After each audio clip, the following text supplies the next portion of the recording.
I figured this might be a fun little video to do, seeing as how Oasis is my favourite band, and one of my commenters actually asked me to do this. Granted, that commenter is my mate and fellow band member, so there's going to be some bias, of course. But if you like this enough to where you want me to make it like a mini-series, then just comment another band or artist and I'll do this kind of list for them, because seriously, I need to listen to more music. In case you couldn't tell from the crude joke I made about this album in my Nice Biscuits video, this is my least favourite by far. I feel like it's everyone's least favourite though, let's be honest, it's a bit of a stinker. Speaking objectively, do I think it's a terrible album in and of itself? Not really. But for me, this marks the moment Noel Gallagher officially lost his mojo, at least in Oasis, because aside from a few standout tracks, it just feels like he doesn't mean anything he sings nor plays anymore, and instead is just formulating songs based on former Oasis cliches, the turnout of which just sounds boring. There seems to be such an awkward contrast between what some of these songs think they sound like compared to what they actually sound like, in particular the rocky ones like Force of Nature and Hung in a Bad Place, where you're led on by the lyrics and vocal delivery to believe it's being really bombastic, but the guitars are mixed in a way where they're kind of buried. It's like they're trying to recreate old Oasis while completely missing the point of what made old Oasis good. Putting Liam's vocals at the forefront and essentially throwing him under the bus by exposing how much of a creepy old man he sounded by this point. Cigarettes and alcohol, eh, Liam? Speaking of vocals, what's with the inconsistency of how they're mixed? Noel's vocals on more or less all the tracks he sings on are mixed pretty competently, while Liam's are mixed like pure shit with this tinny reverb effect. It's fucking yucky.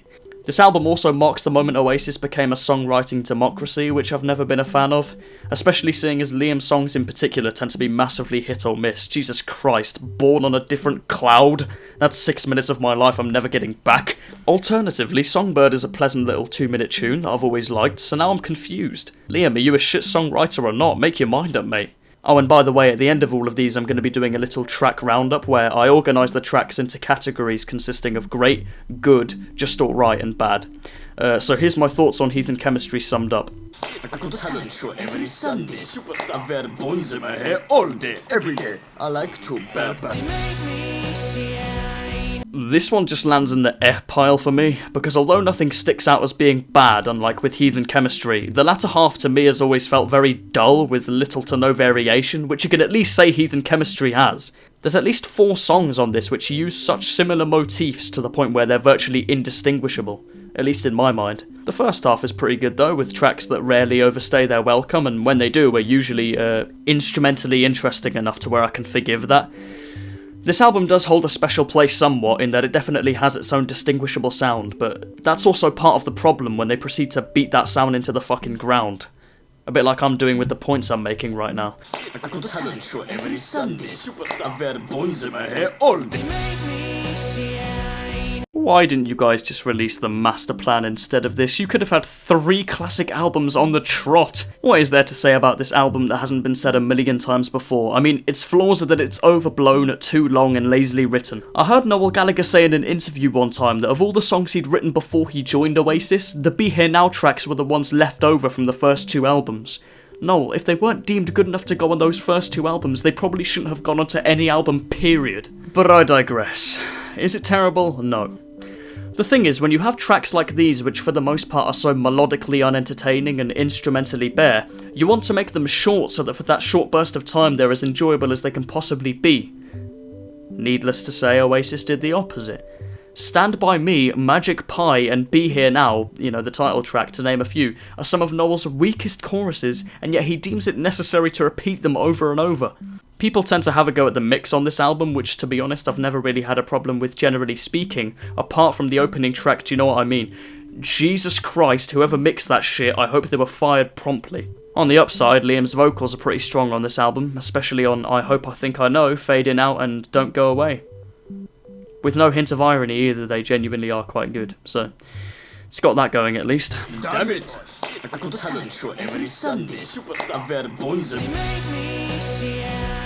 I seem to have had a recent change of heart about this album. Going into making this video, I had a vivid memory of hating it on first listen, to the extent of never actually returning to it in its entirety until now. But I really like it. It's consistently good from start to finish, and while I can't say most of the tracks are amazing or even particularly memorable long term, they certainly have good intentions in that they really try to divert their sound away from the old Oasis in structure, which was much needed by this point after whatever the fuck came before it, Heathen Chemistry. And as a result, that just creates a really nice, diverse track list, I think. Having said that though, the opening stomper Turn Up the Sun is a rare example of an Oasis song later on in their discography, which could have easily been on Definitely Maybe with no one batting an eyelid. The songwriting is a bit here and there every now and then, but like I mentioned, the songs carry themselves musically more so than in their lyrics. As I'm sure you will discover as you hear Liam sing Let's Go Find a Rainbow. Seriously, who approved that lyric and why did Liam agree to sing it, for fuck? Damn it! I go to talent show every Sunday. I wear bones. This is understandably going to be very controversial because I've seen people who in their Oasis rankings put this at the bottom, or at least near the bottom, and I don't know why. Guys, please bear in mind that it's that kind of dismissal of Oasis's more experimental side that ends up creating tripe like Heathen Chemistry. And besides, this album has some of Oasis's most captivating psychedelic work, as well as some of their most poignant lyrical moments. Unfortunately, where this album falters is that it can't decide what it wants to be and refuses to be categorised.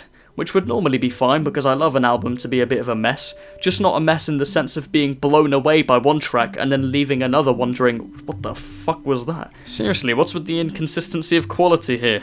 Why are Put Your Money Where Your Mouth Is and I Can See a Liar even on this? Especially when the B-sides and bonus tracks released off the back of this album are so good, it's genuinely infuriating.